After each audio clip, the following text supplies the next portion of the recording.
Hello everyone, hope you're doing well. Today we are having a look at another devblog for the next major update in War Thunder, and it is for the Albatros Subchaser. This is going to be an Albatros for Italy this time, when it comes to naval. There's actually another Albatros in the game already, but this one will be at least slightly different, being of Italian design. It was also the lead ship of a class of 10 different corvettes, so that's pretty cool. It'll be at rank 5 for the coastal fleet, so this will probably be the new top dog above the Saeta. So hopefully it makes the Saeta a little bit cheaper to be able to go through. Let's get into the history of this vehicle. In the early 1950s, the Italian Ansaldo shipyard designed a new class of corvettes that subsequently ended up being selected by NATO to equip several member states' navies under the Mutual Defense Assistance Program. And as a result of this, Ansaldo initially received orders to construct a total of 8 ships, of which 3 were destined for service in the Italian Navy, 1 with the Dutch, and then also the last 4 with the Danish Navy. Several years after the initial order was placed, Indonesia also expressed interest in procuring the Albatros-class corvette, as it became known, for its own navy, and subsequently placed an order for 2 vessels to be constructed. The Albatros class was actually the first series of warships constructed by Italian shipyards following the end of World War II. The Albatros itself was completed and commissioned in 1955, with the remainder of the ships being delivered to their respective operators in 1957. In service, the Albatros corvettes experienced some issues with the primary weapon, the automatic 76mm SMP-3 cannons being considered a bit too complex at the time. Despite this and the vessel's perceived lackluster speed, the Albatros-class corvettes were considered successful and would end up serving up until the early 1990s before the Italian Navy finally decommissioned them in their last vessels from active service. So when it comes to the Albatros itself, one of the things that obviously looks really nice on it is its main armament. This thing has access to 2 76mm SMP-3 automatic cannons, and these will probably be slightly different to the ones that you're used to on stuff like the automatic and also the Sparviero, but still generally the same idea. So they have a fire rate of roughly 60 rounds per minute, so about a round every second. That's a lot of damage that can come out from this vessel, and you see this with a lot of high-tiered coastal machines. They are able to put out a ton of damage very quickly, so it ends up being who sees the other person first and who can get the first shots off, especially in those close encounter maps where you're in the center fighting for control. This vehicle also has access to proximity fuse rounds when it comes to its 76mm, so you can even deal with a bunch of planes as well, which should be quite fun. The other armament this thing has is a pair of 40mm Bofors.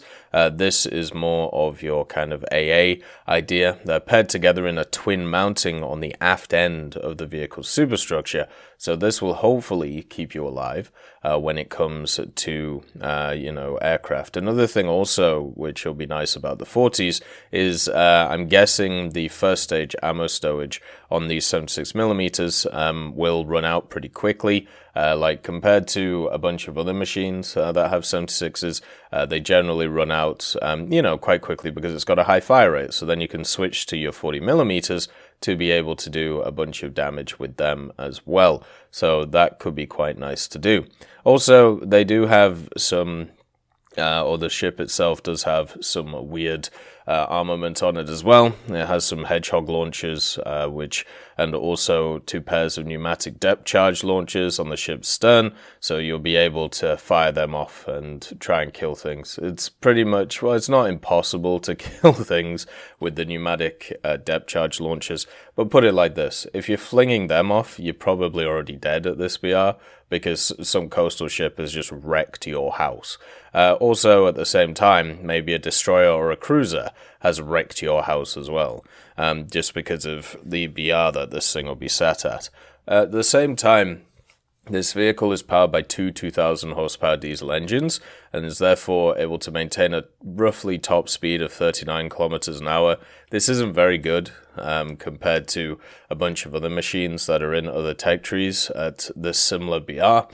It does also have 117 members of crew, which is quite large for this machine, so at least the survivability will be a little bit higher. It also seems like quite a large machine in length, which means that they might be spread out quite a lot, so it might be a little bit harder to kill this thing instead of just, shooting the center of it.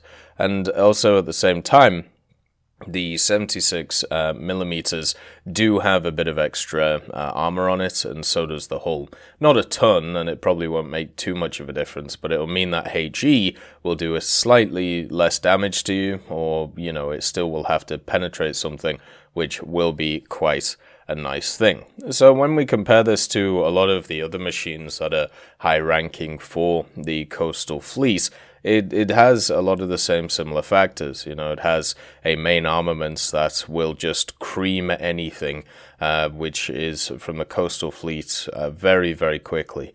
And also, at the same time, this thing has access to a really good radar, which is, something that shouldn't be overlooked nowadays. And the fire control system should be able to hunker on targets incredibly quickly compared to before when, that really didn't exist. So if you want to kind of pepper destroyers or cruisers from miles away, with the 76 millimeters you can do. One of my favorite things to do in something like a Sparviero is to fly around and go capture points while just trying to shoot destroyers and annoy them by taking out their guns, or, trying to do as much damage as possible before I run out of ammunition with it.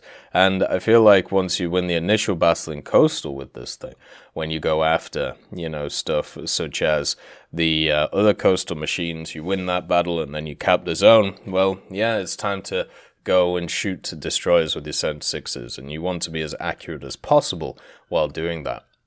The other thing this does is it actually adds to, the high-ranking Italian lineup for coastal.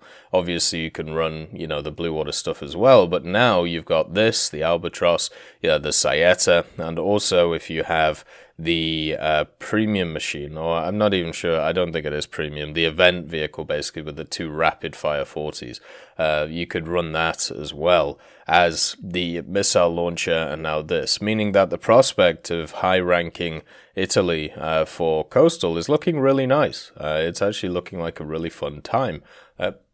They all kind of are around the same ideas, but still, it sounds pretty fun. And there are elements of the blue water tree which are quite fun. I call them heavy destroyers. The first light cruisers that you get, they're generally pretty nice to play, even if the destroyers aren't. And, just like every other nation, the high rankings of it should get additions to it on top of the Dante Alighieri. So it's lovely to see this machine. I hope we get more machines which are similar to this one in the future. I'm sure we will. It just means that the TTK for coastal machines is super quick when it comes to actually fighting over certain zones. And in down tiers, these things can just absolutely murder. It will be interesting to see the difference between this 76mm and the standard one that we've seen, though, just to see or compare the differences between them. But it's also nice that Italy is getting something for this update. I hope you all have a wonderful day, and I'll see you next time. I'd just like to thank Merciless Reaper, Jerry Provolt, Mega Dino King, Professor X1718, Orange Tail, Sakoshi Tiger, Teddy, John Ryman, Universe, Eugen's Terry, Ambrosius McClellan, Daniel Stanton, Martinez, Moxie, B. Young, and Derek R. Barine, Lafouche, and Samuel Slick for supporting the channel.